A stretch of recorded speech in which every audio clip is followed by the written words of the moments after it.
Okay, so if everyone wants to grab a seat. Yes, that's what I'm talking about. I'm doing next week. So welcome to the September Beaches Watch Community Meeting. Glad you're here. My name is Maria Mark. I am the president of Beaches Watch, and I will be hosting or emceeing the meeting tonight. Before we start the meeting, we have just a few announcements. So, as always, our meetings are being videotaped, and you'll be able to look at it tomorrow on our YouTube channel, Beaches Watch 2012. We are always inviting you to join our membership or renew your membership, and it's $15 for individual, $20 for family, and $5 for students. Valid from January to December, and you can renew your membership or make a donation online at beacheswatch.com, or the lovely ladies here at our signing table will be happy to take your money tonight. So, let's see, recognition of elected officials. We have Ellen Glasser, Mayor of Neptune Beach. We have, of course, Chris Hoffman, who is our speaker tonight, Mayor of City of Jacksonville Beach. We have Dan Jansen, City of Jacksonville Beach City Councilman. And we have Sandy Golding, City of Jacksonville Beach Councilwoman. Did I miss anyone? Okay. A couple of announcements here. So, Atlantic Beach Mayor's Council on Health and Wellness, Health and Wellbeing will be held Wednesday, September 14th at noon, and the topic will be mental well-being. Where is that being held? That is being held in the Commission Chamber. Commission Chambers, Commission Chambers, City Hall. Jacksonville Beach budget approval meetings. The first reading will be Wednesday, September 7th at 5:45, and the second reading will be Monday, September 19th at 5:30. Atlantic Beach budget approval meetings. First reading will be on Monday, September 12th at 6:30 p.m., and the final reading will be Monday, September 26th at 6:30. We have a Beaches Community Overdose Awareness Seminar that's going to be held on Thursday, September 15th at 6:30. That's going to be at the Beaches Vineyard Church in Atlantic Beach. We have Beaches Go Green Community Cleanup Saturday, October 8th from 9 to 11 a.m. and that's going to be at the Jacksonville Beach Pier parking lot. Beaches election information. So Neptune Beach, we have seat 4, which has Christine Burke and Josh Messenger. Atlantic Beach, we have for the Mayor's Commissioner seat 1, we have Curtis Ford, Sean Keene, and Brittany Norris. Commissioner seat 4, we have Candace Kelly and Jennifer Deary Wagner. And Commissioner seat 5, we have Kevin Nottingham and Jessica Ring. And I think Ms. Ring is in the audience. Is Kevin Nottingham here? I thought someone said no. So save the date. We have our candidate forums coming up. Neptune Beach will be held Wednesday, October 5th, which is our normal. Sorry. I think the library is not available on the 5th, is that correct? No, it's the 12th. Yes. Yeah. It's the 12th, right? Sorry, yeah, because you're having your book sale on the 5th, right? So, library's book sale, please come and support the library for their book sale, for their annual fundraisers. The candidate forum will be held on the 12th, which is the following Wednesday. The 13th, is it 13th? No, that's Neptune Beach. It's the 12th. Should be 7 days from the 13th. But that's going to be at the Beaches Branch Library as well. And then we have the Atlantic Beach Candidate Forum, which was planned to be held on Thursday, the next Thursday, which is the 13th. We are still trying to determine a location, so the date may change, but stay tuned. We will definitely be sending out announcements for the candidate forums for Atlantic Beach.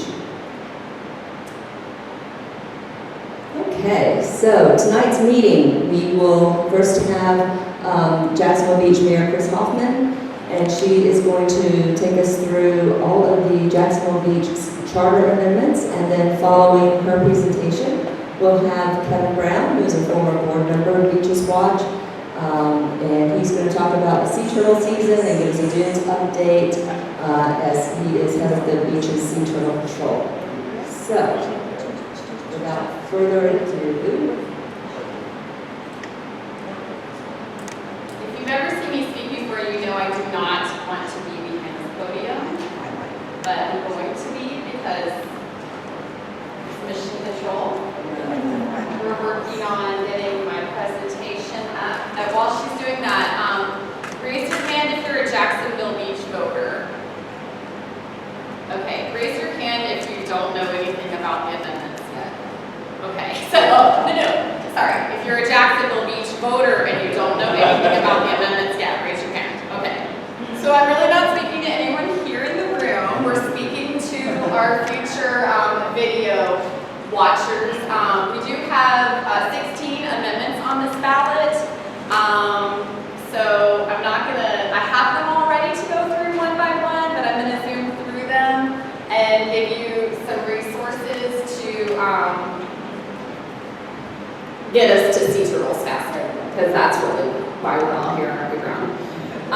Okay, so thank you, Maria, for the introduction. I'm Chris Hoffman, Mayor of Jacksonville Beach. So I'm going to give you an idea of kind of where we started, where we are in terms of our Charter Amendment review overview.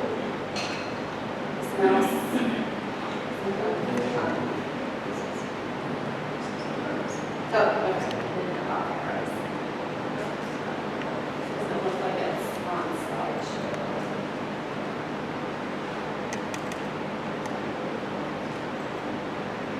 Oh, there it is.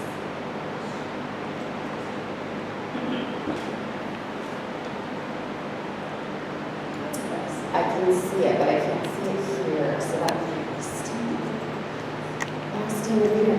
Okay, so I know you guys are more actively engaged citizens than the average bearer, but just to go over the purpose of the city charter, it is the basic document that defines an organization, powers, functions, and essential procedures of the government. It's comparable to the Constitution of the United States or a state's constitution, and the charter therefore is the most important legal document of the city. I did not make that up, that came from the National League of Cities. I don't need to see it here if you just tell me how to change it. Yeah, sure. Okay.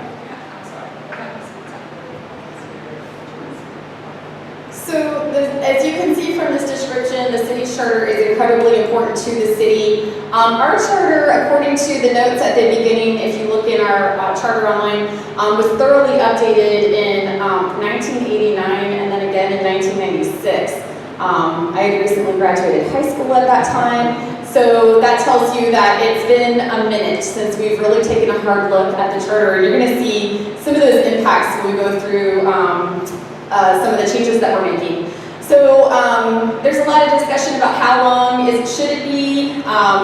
30 years is too long, I think anybody would agree. So in 2020, we actually started with kind of a phase one round of amendments. These were all on the 2020 ballot and they all passed.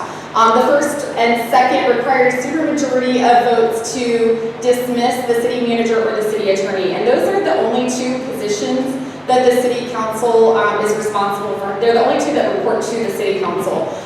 We realized in recruiting both our city manager and our city attorney over the past few years that job security, can you imagine, was very important to them.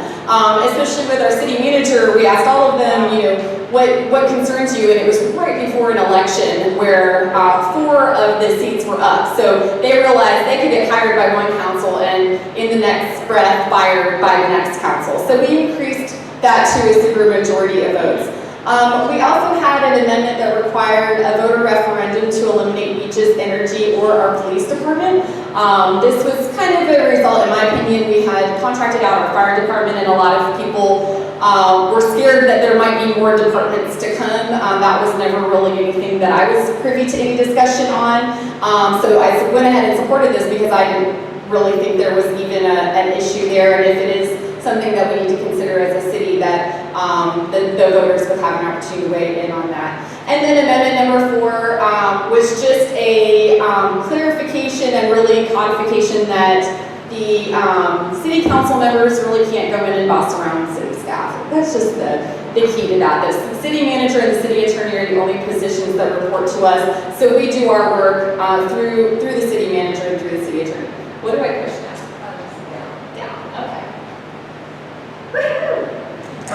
So then for the next round of, we wanted to do a deep dive into our city charter. So all of the, I think every one of us attended almost every one of these meetings, and where we took a couple sections at a time. You can see how it was laid out, and we went through them. So this was a pretty intensive process, but again, when it's been a couple decades since the last time we did it, you want to take all the time that it deserves. And we hired Cliff. Cliff Shepard is based out of Orlando, and he has expertise in areas you can see with local government law. So we really relied on him to know state law and also to give us recommendations on our charter. So I cut and pasted this from the ordinance, but I will tell you that the full document with all of the questions and the summaries and the full text of the charter with the strike-throughs and additions and everything is available on Beaches Watch's website, and it is available on the city's website. So if you want to go a lot further in depth with this, I recommend you go to either of those places, as well as the council members. You've got 3 of us in the room here, and we can certainly help you with any questions. So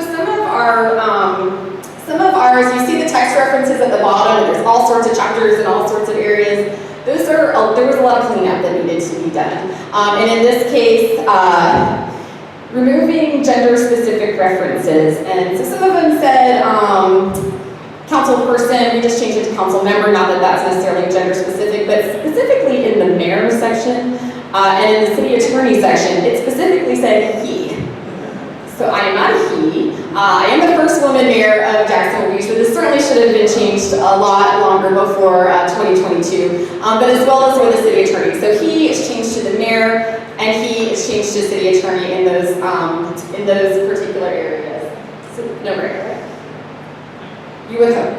Amendment 2, these are a lot. You can see just with all the text references, this is just going through, cleaning things up. There was an instance of, it says, in a preamble therein, and we just changed it to therein. No situation should be declared an emergency to no emergency should be declared. So it's some simple things, it's some wordsmithing, and some cleanup overall throughout the charter.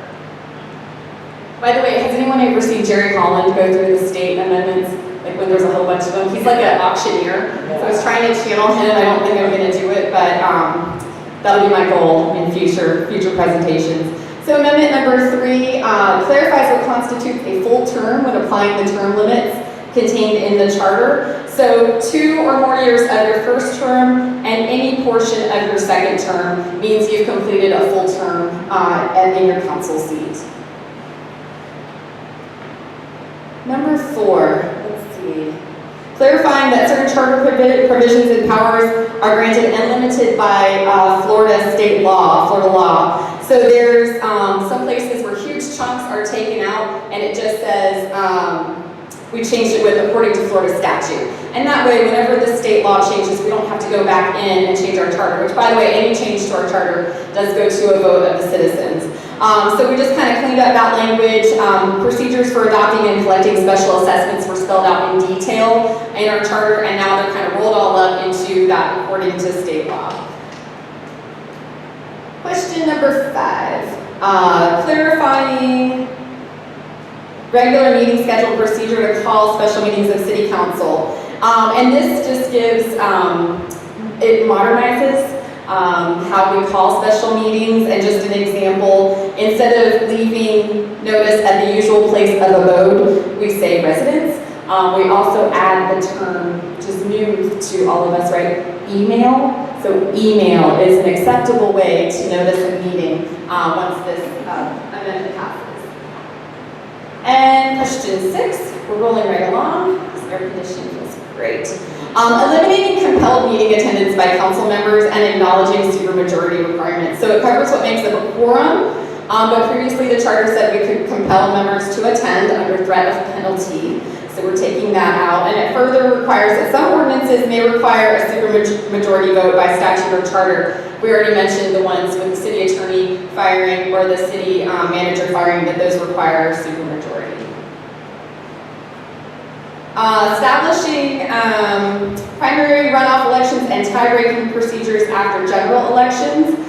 So this clarifies that if there are 2 or more candidates for a seat, the top 2 vote getters in the primary will go forward into the general unless someone wins more than 50% in the primary. It duplicates, there's a whole other section where this language was duplicated, and in the event of a tie, the winner shall be determined by the drawing of lots. So it has to be a game of chance. It can't be a sword fight or anything that requires skill, and who remembers the ping pong ball episode of whatever year that was? I know Rory Diamond remembers it. I've been trying to get him to donate the ping pong ball to the Beaches Museum for posterity, but he is saving it for his presidential library, so you guys know I'm not joking about that. I was able to get some jokes in. Sweet. Amendment 8, recognizing the default supervisor of elections authority to establish rules for the voting equipment. So this is very straightforward. They bring out the voting equipment to all of our precincts, and they run the election days as far as the balloting equipment is concerned. Question 9, establishing filing fees and election assessments for candidates based on a percentage of their office annual salary. So it was previously flat fees stated in there, and the percentages were stated, but instead of having to go in and change your charter anytime you change your salary, we just go ahead and make it a percentage so that it would automatically adjust. You can see why we went ahead and just threw all 16 on there, right? There's nothing really super controversial here. Question 10, amending city manager removal process procedures, establishing a deadline for final action. So, yes, this will be on the November ballot. I heard ya. So this council would pass a resolution. It only has to pass by simple majority. And then instead of allowing 30 days for a final vote, it would be 14 days before a final vote would be held. And that would require the supermajority, as we talked about on our 2020 amendment. So if more than 3 months goes by or a failure of passage, it means the motion fails, but it still can be brought up at a future time. 12, making failure to cooperate in council or manager investigations ground for termination, and it provides exceptions. So this is if the city council or the city manager orders an investigation. It removes books, papers, and other evidence and replaces it with evidence. And it removes a $50 fine and replaces with legal ramifications, and the failure to cooperate in an investigation could result in termination. Number 12, amending city attorney removal procedures, establishing deadline for final action, approving removal, and that would be the same as we just mentioned with the city manager. The city attorney, this changes the compensation and salary. Previously it stated retainer, and up until a few years ago we did have our city attorney on retainer. They were from an outside firm. We now have an in-house city attorney, so this reflects that we would have a contract that would set their salary and benefits. And then this specifies that the city attorney would review all ordinances and resolutions of the city. So it had previously said contracts, bonds, and other instruments, and this would add ordinances and resolutions to that lineup of things that the city attorney is responsible for reviewing. 15. Creating initiative and referendum procedure allowing citizens to adopt or repeal certain types of ordinances. This is all brand new language, so I would actually encourage you to go through this if you're interested in seeing the procedure. It's been, I think it is reflective of our practice, but it hasn't been in our charter prior to this. So I think this is going to be a good addition to that. It creates a process for where there wasn't one previously also, and I know this was something that Councilmember Golding was interested in. It tells us what to do in the event of two similar initiatives. What we would do if there's two similar initiatives and they both pass, and basically we would go with the one that passed with the higher percentage of the vote. Providing for periodic reviews of the city charter. So this is a good question. You don't want to do it too often. It is your city's constitution. You don't want to just be kind of changing it with the whims of whatever the council is.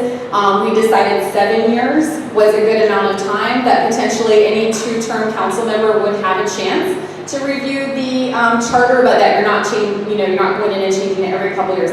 It doesn't preclude us from making changes more frequently than that, but in terms of this kind of full review of each of the sections of the charter, this would put that in there at looking at no less than every 7 years. We had 2 items that were parking lot items, and one of them was quota licenses, which these are bar-only licenses that were detailed in our charter. Actually, it's in there 2 times. That it was based on the 1950 census. So it was 1 quota license for every 523 citizens based on the 1950 census, and that got us to, I think, is it 13, 12 or 13? So 13 quota licenses.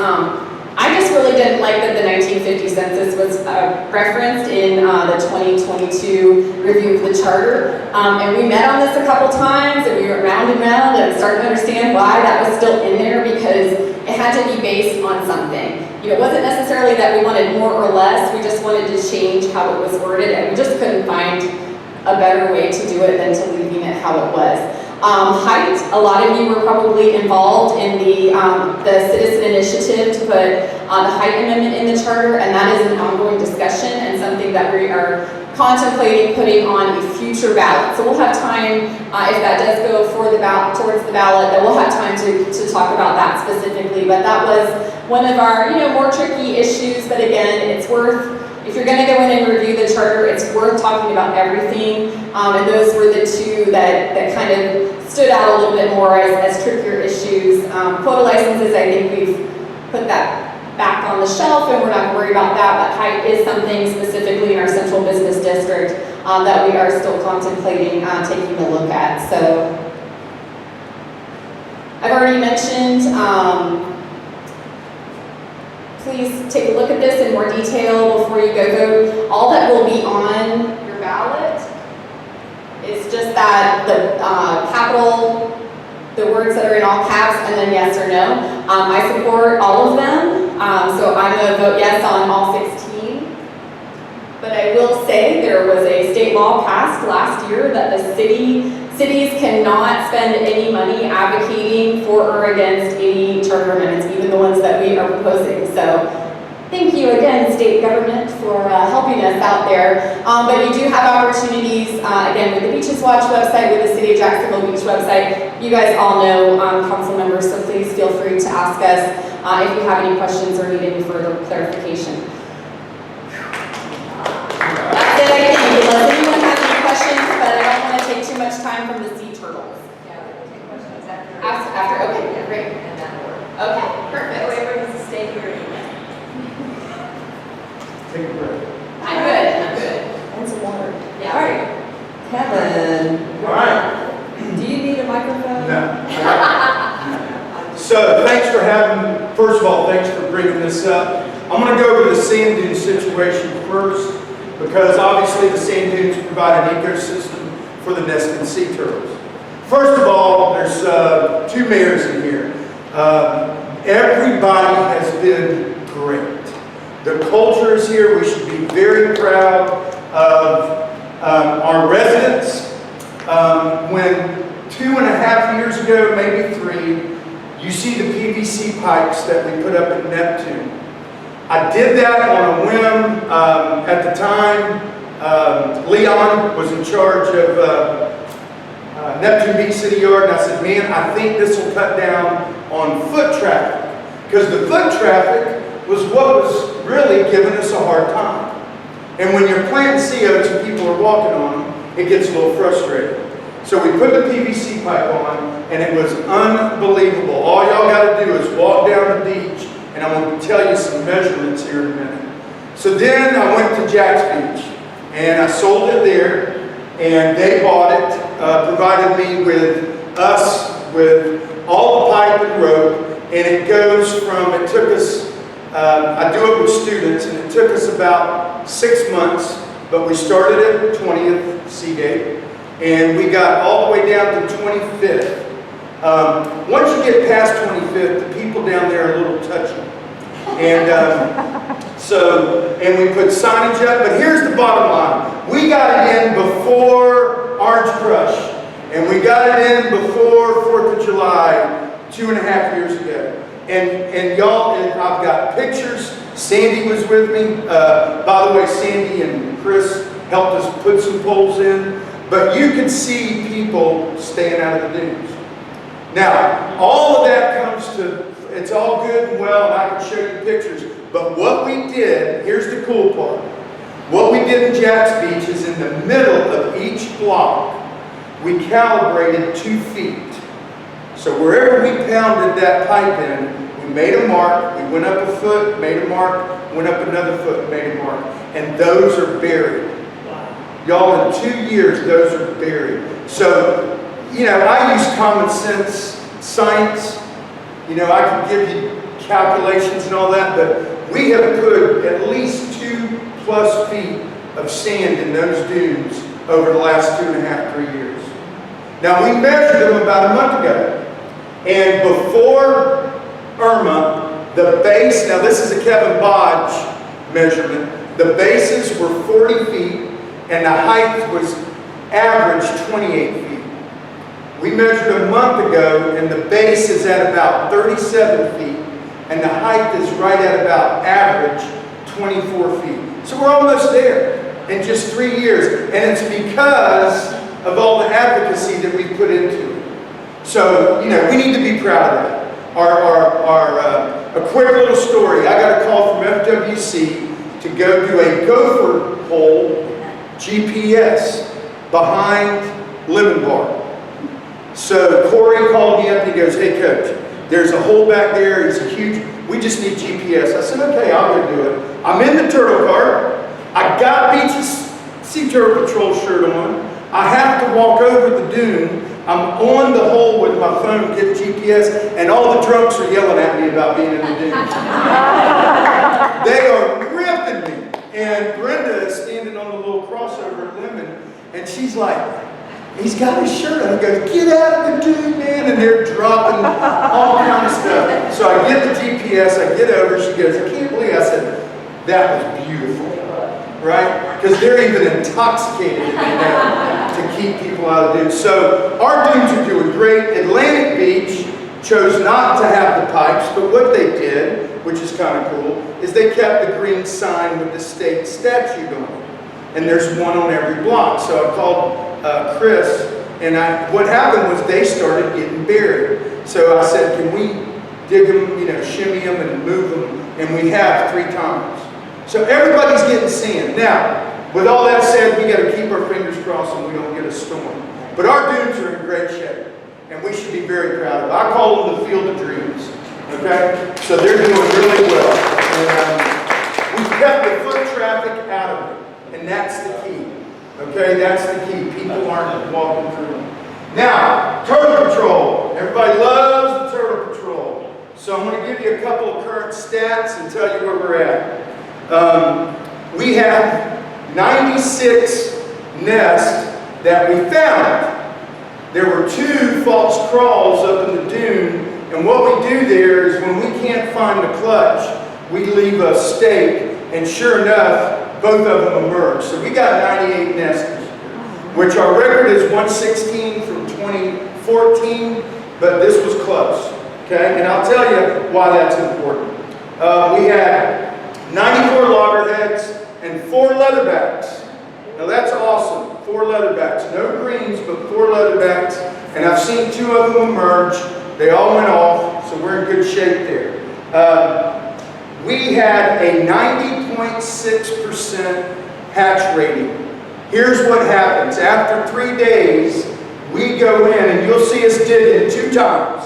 You will see us digging in the sand 2 occasions. One is to find an egg, and I'm going to talk to you about some of the genetics tonight. We find 1 egg and we send it to the University of Georgia in Savannah to a guy named Brian Shamblin. If you go to his website, you can see all kind of really cool stuff. We dig then, and we dig 3 days after the nests emerge. What we do is count the hatched eggs, the dead eggs. There are numerous things in there. We make a report and we send it to FWC. Always remember in nature, this is what's hard to sell to the public. We can't get funding if we don't have data. Data sells grants. Data sells funding. So we keep as much data as possible. So 90.6 is a pretty good rate. Okay, in theory, that means there's 100 eggs. 10 of them either broke, got preyed upon, didn't hatch. The other 90 went off. So we're doing good. By the way, to date, we've had 8,114 eggs and 7,345 have hatched. So we're Turtle City over here. Okay? We're having a good day. How many were males? Huh? How many were males? Why do you ask that? First of all, we don't know that. All right. Chicks are hot and dudes are cool. Okay? Remember that. So we can't tell if they're male or female. But I got a theory on that. So now there was some predation in South Jacks Beach. Okay, Ponte Vedra is under renourishment. So this is one factor I just want you to realize. If you've seen anything on Facebook from several characters who think they know what's going on, okay, no coyotes, not one. We have taken, Les and I have taken 4 or 5 workshops on prints. So I can tell you a coyote, a fox, a raccoon, and a dog. I'm pretty good at that. No coyotes were in South Jacks Beach. There is a family of foxes at the county line. There's 4 of them. What happened this summer was Ponte Vedra's under renourishment, so FWC delegated right there at Duval Drive and the county line for them to put their nest in there. I think they had 23 nests. So we added 23 nests to that area plus ours. And some foxes went crazy. But we caught it quick enough. We had 3 in AB. I'm sorry, all 6 were in Jacks Beach. That's another one. We only lost 31 eggs out of 6 or 7 nests. So we caught it early enough. And what we do is we put a screen down and they can't dig into the chamber anymore. So we've already talked about this. Next year, all your nests from 16th Avenue South to the county line, we're putting screens on. So we're going to cure that. But it was not a coyote, I repeat. No coyotes. Foxes and dogs. One of the things we got to work on is dogs in South Jacks Beach. They let them go. Yeah, so, disorientations.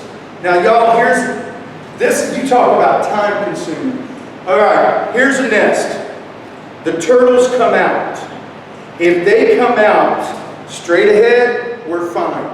If they come out 90, either way, for 10 feet and don't break off and go to the shoreline, we got to do a disorientation report, which is about 3 pages.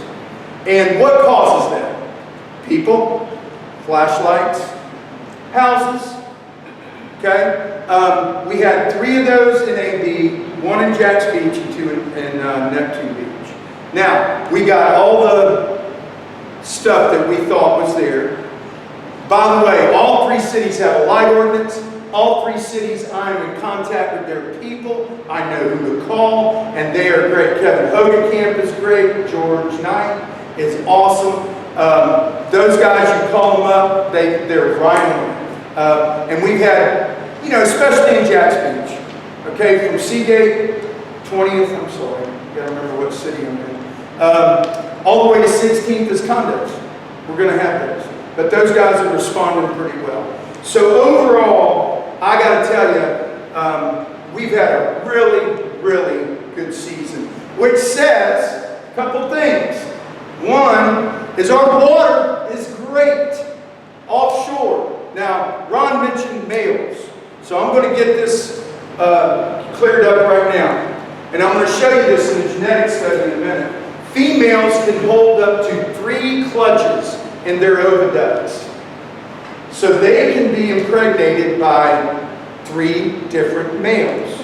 Come on shore, lay the eggs, go back in the water, and if she has a clutch, go down, come back in, lay some more eggs. They can hold up to 3 in their oviducts. Okay? The males are all offshore, so you don't see male sea turtles on shore. Okay? They're all offshore. Everything you see is a female. All right? They just hang out there in the water with the boys, chilling. Okay? So, the big thing I want to promote tonight is I want to compliment Beaches Energy. Beaches Energy is teamed with the City of Jacks Beach and BSPP. It's our Clean Dark Flat campaign. I encourage everybody. It is a great fundraiser for us, and really what it helps us with is material for maintaining all these nests and the carts and all that stuff. And Beaches Energy is great. It's the little mugs you can get at the coffee shop. We did a full pallet this year. We started a half pallet, and we did a pallet, and I'm talking Nancy into 2 pallets, because those things are commodities. You can, if they don't, y'all can buy them and resell them and make a profit somewhere. I've heard these stories. So Clean, Dark, and Flat has been a great asset to us, and we are thankful to Jacks Beach and Beaches Energy. It's been wonderful. So I want to show y'all some genetics, an idea of what happened. So I need my cast real quick. We'll give you an idea of how this works.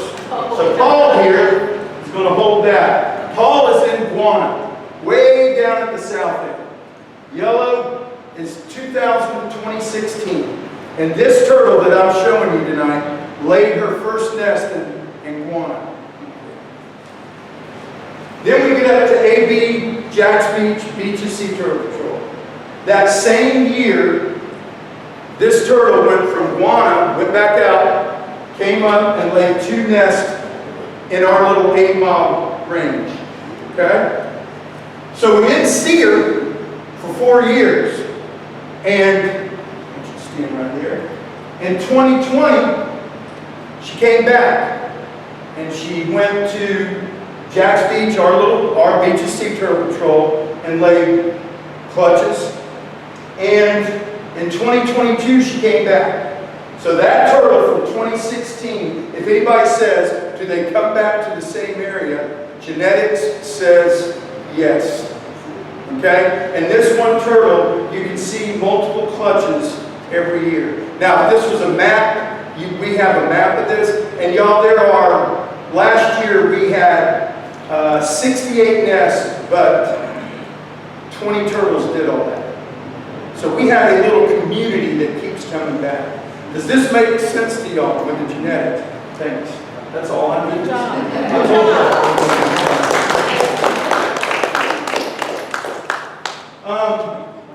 I wanted y'all to see how that is, because on paper, it's really cool. The other thing is we've got turtles. One this year has laid 8 clutches from Michler's all the way up to Myrtle Beach, South Carolina. So this guy, Brian Shamblin, is doing all this really cool genetic study. Now, what does that do? Okay, what is he doing for science? He is showing the range that these turtles go. And once again, I always get a question, especially when I'm talking like at UNF to Joe Bird and those guys. They always go, man, don't we spend the kids, the young adults. We spend too much money on turtles, manatees, sharks, blah, blah, blah. They're like, We can spend more. Where do you think they want to spend money on? Technology. And they want, I said, if you're that interested in technology, find me a beacon that I can put on a hatchling so we can watch and see how far it goes. Okay? So, what this shows for the turtles is, once again, is our water is in great shape. So let's not let them drill off our coastline. Y'all remember this stuff, okay? I know we're in a gas shortage. To open up the pipeline, don't drill in Florida. Okay, I got all kind of alternatives for that. Our beaches, you guys are doing a great job. The government, city governments are doing a great job of maintaining the beaches and that ecosystem. And if anybody says, how do y'all know that? We got turtle research, we got manatee research, we even got shark research. Jim Glishleiter at UNF is doing shark research on their livers. So I can tell you what our sharks are eating. But the sea turtle, and I would be remorse if I did not mention that Mort and Jan Hansen started this in the 80s with Greenpeace, and it is going strong, and I know he would be very proud of where we are today. So we always, if you ever go to Atlantic Beach, go to 19th, walk down, second little seat, there's Mort's seat. Man, sit there, it's the best sunrise you've ever seen. Okay? Does anybody have a question? Boy, I'm good. Okay.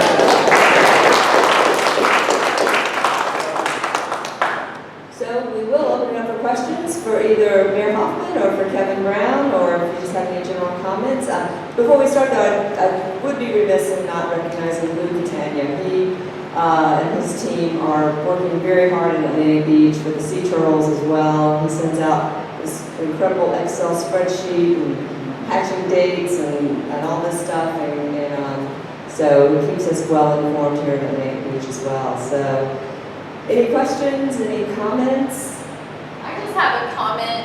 You mentioned the Ponte Beach renourishment, and it's amazing. I don't go to the beach down there very often, but I happen to be down there over this weekend, and it looks like baby dunes compared to ours, and then the little sproutlings of the sea oats. But they also have the vine, like something that looks like it's a vine, like a ground cover. It's a hemp, believe it or not. And what they're doing is they put that down for northeasters. So while they're in that juvenile stage, if you want to call it that, when the wind blows, they don't lose all that sand. We didn't have to do that. We had, when we planted after Irma, we got 600,000 sea oats. So Kevin Bodge had obviously just got more vegetation than we needed. And that's one of the reasons.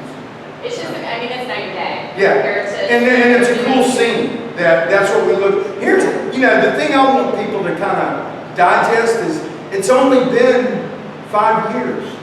If we just take care of this stuff, and we haven't spent a lot of money. That stuff, the product, the supply that I put out, the PVC road, the city's already had. It was sitting at the yard. We just put it into play. So, we can take care of this. It doesn't cost a lot of money. So a couple of comments on, someone asked about male and the gender. And I know there have been studies, especially with climate change, warming temperatures, and so if you can speak to that. Because I know there's a lot of concern about male, female. Here, I'm going to, I taught environmental management for 38 years. And one of the things I always taught students when I talk to adults, and I'm going to tell you why I'm going there.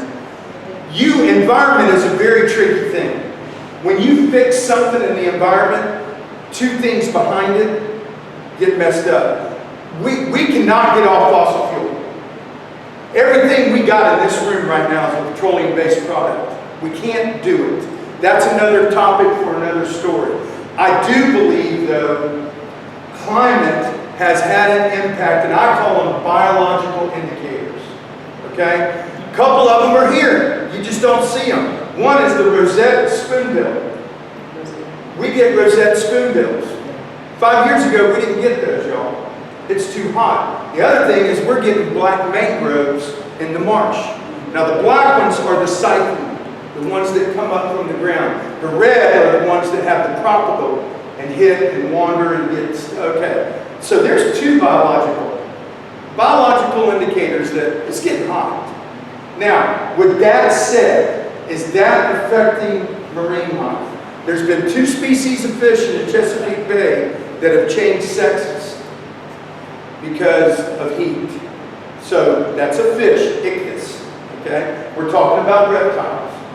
There's no proof anywhere that climate change is deterring male sea turtles. And, y'all, this year is one of those big years. Florida is the 3rd largest hatchery in the world. The Indian Ocean, over around Sri Lanka, and Ethiopia, Somalia, Madagascar. The 3rd largest hatchery is the state of Florida. And we're having numbers like we've never had up until 2014. So, is there less males out there? Okay, now, can climate eventually have an indicator on that? Yeah. Sometimes I think, and I am a conservation guy, that the climate people kind of say, I'm going to pull this into it a little bit. There's no proof that that temperature has done anything. And we have no way to prove it. We can't tag these hatchlings. So I can't tell you in 2 years if that's a male and that's a female. By the way, you can tell a male turtle by its tail. It's got a long tail. Females, because of the koikia, where the eggs come out, kind of suppress the tail. So males have tails, females come out. And that is just something the climatologists are starting to discuss and things like that. Haven't seen any proof of that. Well, I heard that the turtles that were disoriented were definitely males because they wouldn't stop and ask for directions. Well, maybe, the turtle, and I will give you that because the nests are going off day 52 instead of day 60, and that's because the males are probably in that hole going, I can't stand this talking anymore. So I'm sure that's it. That's all on video. Ron, oh, I'm good. Yeah. Just to clarify. A little. The tail is great, but that only works on mature. Correct. There's no way to tell No. whether it's external. And sexually mature. Yes. So this is, turtles do not become sexually mature. They're all different, but the average is about 20 to 25 years. So you don't see any of that until they become sexually mature. That's the first point. The second point is there is enough concern with what's happening in the nests, and sex in reptiles is determined by temperature. No doubt about it. So they're starting to do research. Trouble is these damn things are so small. Yeah. In order to sex them, you either do it laparoscopically, which is very labor intensive and not all that friendly to the hatchling, or you kill them. Necropsy. So you can sex them. Donate to science. That's kind of like cutting off your nose to spite your Yeah. face. You don't want to do that. But There's no doubt that climate, we can talk about that. Yeah. There's debates on that. The all the point time. is, there is research going on, and we will figure out ways to sex these little guys. And right now, the initial data is showing an incredible skew of data towards females, as you said. No doubt. Yeah, because, and that's in the process, the fact that they can hold up to 3 clutches in the oviducts. So they've been doing that for millions of years. I don't know if that's an adaptation or that's just how it is. So, and that's the debate you can have. Yeah, Dave. Yeah, I almost hate to ask this, but let's say at a hatchling there's, 100 that go out and make it down to the water.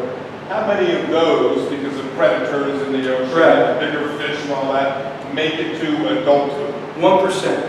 Okay. 1%. I And feel real, like 3%, that's even. real quick, understand their plight. And this is why we're so adamant about lights on the beach and things that humans can do. They got to go from the water to the sargassomats, which are like, for us, 80 to 100 miles out there.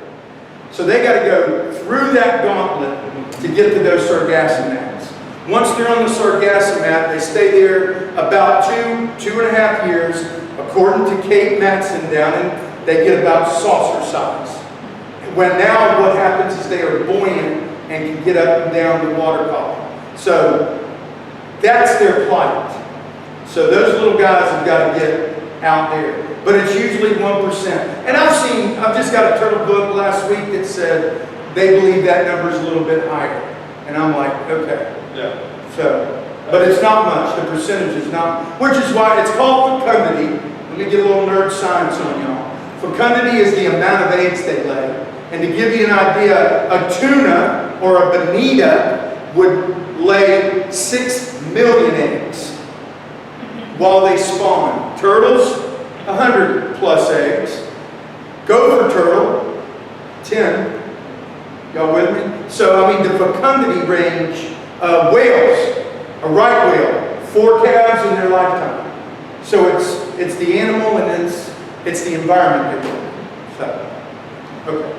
Enough science. So Kevin, for our viewers as well, could you just talk more about the clean, dark, and flat and what that really means as far as people who go to the beach, or, you know, and what that means for the turtles and that sort of Clean, dark, flat. One is the clean, obviously, is our beach. Plastics, microplastics are a big issue with any marine animal, birds, gophers, anything. So we want to keep the beaches clean. Flat is this hole issue we got. Okay, people love digging holes. The beach landscape needs to be left as you found it. And for obvious reasons, when you get turtles nesting, we, about 5 years ago, one fell in a hole. We rescued her. She's durable. Got her up, went right in the water. And the hatchlings. So clean, flat, dark, lights. So clean, dark, and flat, lights off. And once again, you know, this is tricky for Jack's Beach because Neptune's residential. Atlantic Beach is pitch black. They do great. Neptune. And then we get to the commercial end. Once you get past 16th, everybody's great down here. And it's safe. It's more safety reasons. But JEA and Beaches Energy are changing their lights out to the amber low lights. Four Seasons Hotel went from the bright red, white ones on their balcony to red. All these guys are going in Margaritaville, Casa Marina. So clean, dark, and flat. Clean beach, dark beach, flat beach. That's what we want. Just to clarify, that's the 4 Points Sheraton. We did not add a Four Seasons to our... When I say Four Seasons, 4 Points Sheraton. Nobody has any questions about the ballot amendment? Sorry, I'm kidding, but do you have questions? Well, I was just going to ask, for the question 10 and 12, the reiterate, I guess, of the removal of the city manager and attorney, like, what was it and was it going to? So it had a 30-day window between the resolution and the vote. So it tightened it up to a 14-day window. And I think it added, I don't have the full write-up, but I think it added the, basically it expires after 3 months. But I'll look into that more and make sure that that's accurate. Those are that a problem? You guys have problems? There was just no reason for it to be 30 days. If you are going to take action, and by the way, we did that with our city attorney. We didn't realize how quick, and before this amendment passed, but with the supermajority had already passed, and it was just kind of like 3 months later, we did have to put that into action. And so that 30-day window is long. There's, if you're already at a point where you're voting to dismiss a leadership employee like that, there's no reason to have it be 30 days. So we just tightened that up, so it kind of just gives it a tighter window to get that done. Yeah, good question. Thank you. Yay, I got a question. Okay. Any other questions, comments, jokes? Yeah. Questions on Atlantic Beach, I don't know what questions for you. Okay, that's So two just simple questions. One is, based on when the turtles nest or create their nest, do you know pretty much when the hatch time is going to be? In theory, loggerheads are 60 days. And leatherbacks and greens are 80, 70, 80 days. Now, with that said, I mean, you can't predict it. But that is That's a basic incubation So period. I'm just guessing, like, Yeah. that people go out, you go out. Oh, they go out, and and, make you know, sure- but this is the hard part. We are not encouraged for that. FWC tells us, do not promote any of this. Don't encourage people to go watch. That is, I know, but it's under the permit. And so this is why I think they've come up with a, 60 to 80 day, just to, and they get, it's just to keep our permit, we gotta go by their rules. And So, then one other just simple question. So how do the nets work? If they put them over so that I get- foxes can get, how yeah, do the turtles? they get out, it's a 2x4 screen that you get at Proctor Ace or wherever, and the turtles can get through that 2x4 mesh, if you want to call it that. Mr. Nails, I'm going to ask for questions.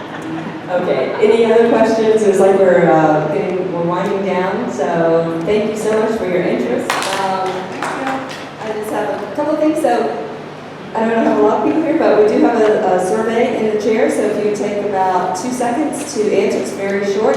And if you can also let us know how you knew about our meeting. Was it from our website, newsletter, the signs on the street? We'd kind of like to know how we're getting the word out for the meetings. Again, this is being recorded. It'll be on our YouTube channel tomorrow, Beaches Watch 2012, on Facebook. Visit our website. And next month, like I said, we're having the candidate forums for Neptune Beach and Atlantic Beach. The Neptune Beach will be held here at the library on the 12th. We're still hoping to hold our Atlantic Beach on the 13th, but it's just depending on venue once we can reserve that space. So thank you very much for coming. And if you are physically able, if you can help us kind of stack the chairs, and we can be out here very shortly. So thank you.